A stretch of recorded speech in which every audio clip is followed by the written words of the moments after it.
नमस्कार दोस्तों, सुभाष की बात में आपका स्वागत है। गालिब साहब का एक शेर है कि बेखुदी बेसबब नहीं गालिब, कुछ तो है बात जिसकी पर्दादारी है। तो दरअसल जो पर्दादारी होती है, तो चुनाव में हम देखते हैं कि चुनाव आयोग ने एक सीमा तय की है व्यय की, पर चुनाव आयोग में बेनामी जो खर्च है वो लगातार बढ़ रहा है और कई तरह के प्रलोभन। अभी हमने देखा कि चुनाव के दौरान बहुत सारे लोगों ने अलग अलग तरह से प्रलोभन दिए, बहुत सारा सामान जब्त हुआ। चुनाव आयोग अपनी आदर्श आचरण संहिता और वित्तीय व्यवहार की सीमा निर्धारित करने के लिए चाहे कितने ही पैरामीटर तय कर ले और वे पर्यवेक्षक नियुक्त कर ले, किंतु पंचायत से लेकर लोकसभा तक के चुनाव में साल दर साल बेनामी खर्च बढ़ता ही जा रहा है। इस समय हो रहे 5 राज्यों की विधानसभा चुनाव के बीच कानून प्रवर्तन एजेंसी यानी ईडी ने 1760 करोड़ रुपए के नकदी, शराब, फ्रीबीज जब्त किए हैं। भारतीय चुनाव आयोग के मुताबिक यह राशि 2018 के विधानसभा चुनाव से जो पहले जब्त की गई थी उससे 7 गुना अधिक है। चुनाव आयोग ने बताया कि 5 राज्यों के चुनाव में मतदाताओं को लुभाने के उद्देश्य से अब तक 1760 करोड़ रुपए से अधिक के सामान, जिसमें ड्रग, नकदी, शराब, कीमती धातुएं जब्त की गई हैं।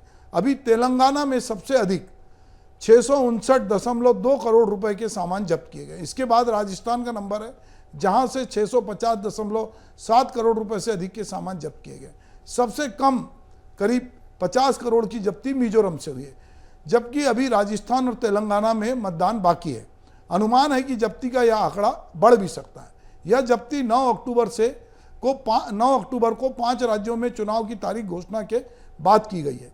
पिछले चुनाव में यहाँ 239.15 करोड़ जब्त किए गए थे। चुनाव आयोग के अनुसार इससे पहले गुजरात, हिमाचल प्रदेश, नागालैंड, मेघालय, त्रिपुरा और कर्नाटक के विधानसभा चुनाव में 1400 करोड़ रुपए से अधिक की जब्ती की गई थी। हम राज्यवार जब्ती के आंकड़ों पर नजर डालें तो पाते हैं कि 2018 से 2023 में तेलंगाना में क्रमशः 128 करोड़ और 659 करोड़ रुपए, राजस्थान में 66 करोड़ और उसके बाद 650 करोड़, छत्तीसगढ़ में 6.2 करोड़ और 76.9 करोड़ रुपए, मध्य प्रदेश में 33.3 करोड़ पहले और बाद में 323 करोड़ रुपए, मिजोरम में 4.39 करोड़ पहले और इस बार 39.6 करोड़ रुपए जब्त किए गए। तो इस तरह से देख रहे हैं हम कि जो राशि जब्त की जा रही है और जिस तरह से चुनाव आयोग कई तरह के शिकंजे कस रहा है, कई तरह के वे पर्यवेक्षक रख रहा है, पर चुनाव में दिन पे दिन खर्चे बढ़ते जा रहे हैं। हम जब लोकतंत्र की बात करते हैं तो लोकतंत्र में कोई भी ऐसा आदमी, जब तक कि कोई पार्टी उस पर हाथ ना रख दे, सब ईश्वर की तरह नहीं होते, ईश्वर साहू की तरह कि उनके घर में एक हादसा हुआ और भाजपा ने उनको टिकट दे दिया और वो गरीब आदमी थे। बहुत सारे कैंडिडेट जो भी उनके पास जमा होता है उससे वो चुनाव लड़ते हैं या पार्टी उनको फंड देती, या बहुत सारे ऐसे लोग होते हैं जो उन पे दांव लगाते हैं, तो पार्टी भी पैसे देती है, कैंडिडेट भी देता है, उस पर इन्वेस्ट करने वाले लोग भी पैसे डालते हैं। पर कुल मिलाकर हर मतदाता, हर व्यक्ति जानता है कि चुनाव में जिस तरह का डिक्लेरेशन दिया गया है, हम अभी अखबारों में और मीडिया पे देख रहे थे कि चुनाव में खर्च का जो हिसाब बहुत सारे कैंडिडेट ने दिया है, तो लोग मुस्कुराते हैं और वो कहते हैं कि हम जानते हैं जन्नत की हकीकत गालिब, दिल को बहलाने के लिए ख्याल अच्छा है। तो ये जो आंकड़े हैं, ये आंकड़े हमको थोड़े चौंकाते हैं। हमको लगता है कि देखिए हिसाब किताब में ये कितना कम बता रहे हैं, पर जो जब्ती हुई, और ये जब्ती भी, इसमें भी एक दूसरे पे आरोप है कि जैसे छत्तीसगढ़ के मुख्यमंत्री ने कहा था कि जो सीआरपीएफ आ रहे हैं उनके साथ बड़े बड़े बक्से हैं, पता नहीं उसमें नोट होगा। इधर लोग कहते हैं कि जिस राज्य में जिसकी सत्ता होती है वो अपनी पुलिस को, अपने अमले को इस काम में लगाता है कि वो रातों रात बहुत सारी चीज़ें बांटते हैं। तो ये एक दूसरे पे आरोप प्रत्यारोप की बात है, पर जो राशि जब्त हुई है वो ये बताती है कि चुनाव दिन पे दिन महंगे हो रहे हैं। एक आम आदमी चुनाव लड़ने की सोच भी नहीं सकता अगर जब तक उसको किसी प्रतिष्ठित पार्टी से टिकट ना मिले, पैसा ना मिले और उसके साथ एक पूरा अमला ना हो, कार्यकर्ताओं का एक पूरा समूह ना हो, वो चुनाव नहीं लड़ सकता। चुनाव महंगे हो रहे हैं। हमारे देश में चुनाव में जो पैसे दिए जाते हैं उसको लेकर भी जो पारदर्शिता होनी चाहिए वो नहीं है। तो जैसे मैं आपसे अभी कह रहा था कि चुनाव में प्रत्याशियों द्वारा जो भी लेखा आयोग के समक्ष प्रस्तुत किया जाता है चुनावी खर्च को लेकर, वो लेखा जोखा जो है एक प्रकार का झूठ होता है, और इस झूठ को लोगों ने स्वीकार भी जाए। आजू बाजू के लोग जो चुनाव में उनके साथ लगे थे वो जानते हैं कि ये प्रत्याशी जो लेखा दे रहा है ये झूठा है, क्योंकि वो उसके साथ सहभागी थे, कहीं ना कहीं उसके खर्च को देख रहे थे, उसकी गाड़ियों को देख रहे थे, वो किस तरह की चीज़ें बांट रहा है या किस तरह से पैसे खर्च कर रहा है, लोग इस बात को ध्यान रख रहे हैं। तो आवश्यकता इस बात की है कि राजनीतिक दलों को मिलने वाले चंदे और चुनाव खर्च की प्रक्रिया पूरी तरह पारदर्शी हो।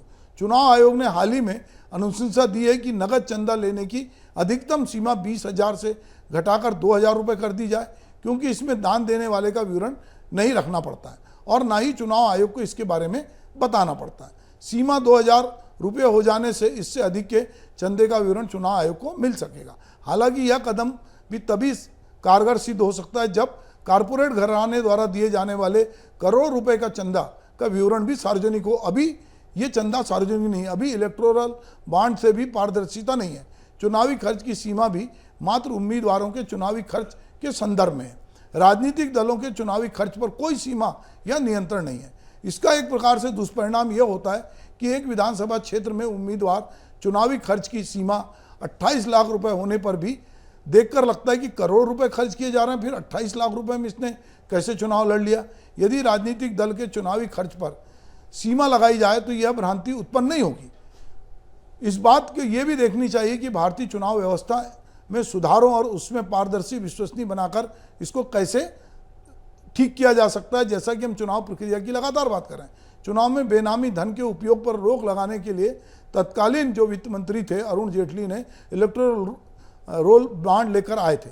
सरकार ने राजनीतिक पार्टियों के इलेक्टोरल बॉन्ड से ही चंदा लेना अनिवार्य कर दिया। इस तरह से भारत पहला देश हो गया।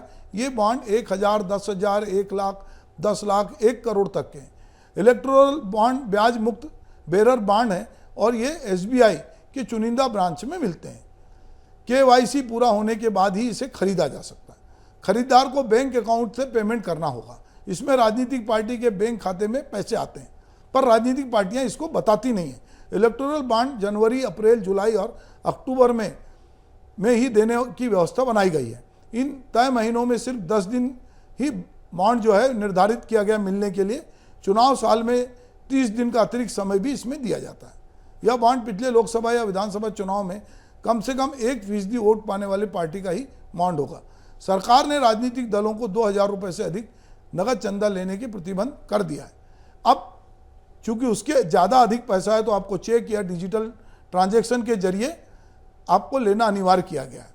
तो ये प्रक्रिया की गई है, जो इलेक्टोरल बॉन्ड को लोग नहीं जानते, तो ये समझना पड़ेगा कि आम जो बॉन्ड होता है उसी की तरह है। केंद्र सरकार द्वारा जो है जारी इलेक्ट्रॉनिक बॉन्ड का इस्तेमाल देश में पॉलिटिकल फंडिंग के लिए होता है।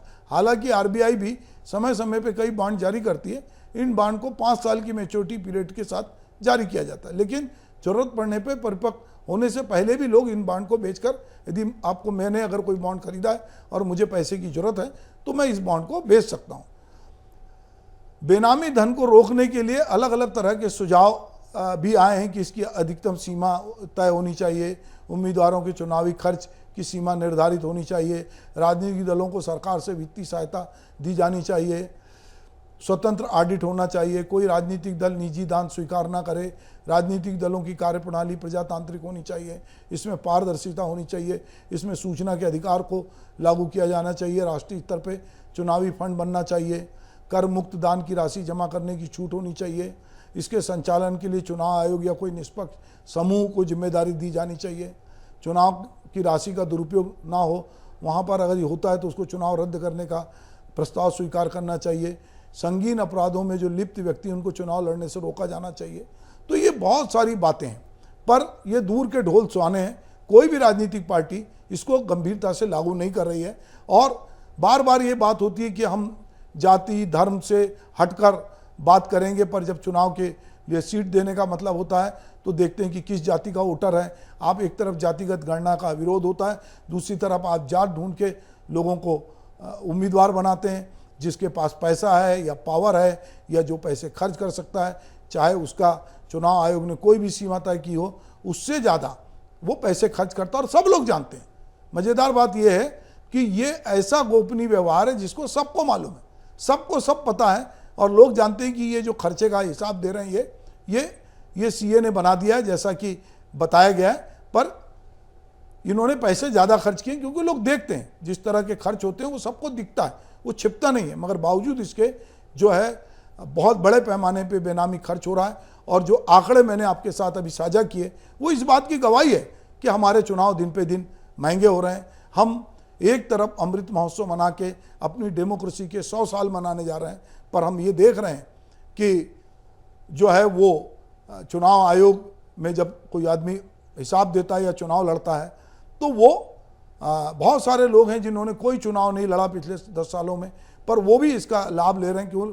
बहुत सारे राजनीतिक दल लोग रजिस्टर कराते हैं और केवल दिखाने के लिए चुनाव में वो भाग लेते हैं, और उनको कोई राष्ट्रीय पार्टी का तो तगमा नहीं मिला है, पर उनका अपना एक चुनाव चिन्ह होता है उनके। अभी हमने पिछले दिनों एक रिपोर्ट देखा कि छोटे छोटे मकानों में बहुत सारी पार्टियों के दफ्तर चल रहे हैं। तो ये बहुत सारे काले धन को या इधर उधर के पैसे को ठिकाने लगाने का भी एक तरीका होता है, या एक डमी कैंडिडेट बहुत सारे खड़े किए जाते हैं जो प्रचार तो किसी और का करते हैं पर खर्चे उनके दिखाए जाते हैं। ये बहुत सारे गेम हमारे यहाँ होते हैं और जो इस राजनीति के खिलाड़ी हैं वो सब जानते हैं। और इसके चुनाव के बाद भी हम देखते हैं कि खरीद फरोख्त जो हो रही है विधायकों की, वो भी एक चौंकाने वाली बात है, क्योंकि सब लोग जो लोग जितना ज़्यादा पैसा लगाएंगे वो चुनाव जीतने के बाद ये कोशिश करेंगे कि उनका पैसा ज़्यादा से ज़्यादा निकले। इसलिए हमारे चुनाव दिन पे दिन महंगे हो रहे हैं, उसमें बेनामी पैसे लगाए जा रहे हैं। और चाहे ईडी हो, चाहे इनकम टैक्स हो, कितनी जो केंद्र की एजेंसियां हैं वो पकड़ धड़ कर रही हैं, पर सबको लगता है कि ये तो 5 या 10% ऊँट के मुंह में जीरा है, इससे कहीं बहुत ज़्यादा पैसा चुनाव में खर्च हुआ है। तो यदि हम चाहते हैं कि हमारा प्रजातंत्र अच्छे से फूले फले, उसमें अच्छे लोग आएँ, ईमानदारी से चुनाव हो, तो हमको कहीं ना कहीं चुनाव खर्च पे रोक लगाना पड़ेगा, चुनाव में लगने वाले बेनामी पैसे पर रोक लगाना पड़ेगा, और सारी चीज़ों का एक श्वेत पत्र जारी होना चाहिए, एक ऑडिट होना चाहिए, और लोगों को लगे कि हाँ हमने कैंडिडेट को वोट दिया है, हम कोई प्रलोभन में नहीं। अब लोग ये भी कह रहे हैं कि बहुत सारे राजनीतिक दल कि अब तो मतदाता भी करप्ट हो गया है। मतदाता के पास जाओ तो वो सोचता है कि मुझे राजनीतिक दल क्या देगा। रेवड़ी बांटना अलग चीज़ है, पर ये जो नगद में सामान, पैसा, शराब और बहुत सारी चीज़ें बट रही, इसको लेकर भी लोग बहुत परेशान हैं। तो मुझे लगता है कि इस बार गहन विचार की जरूरत है। नमस्कार।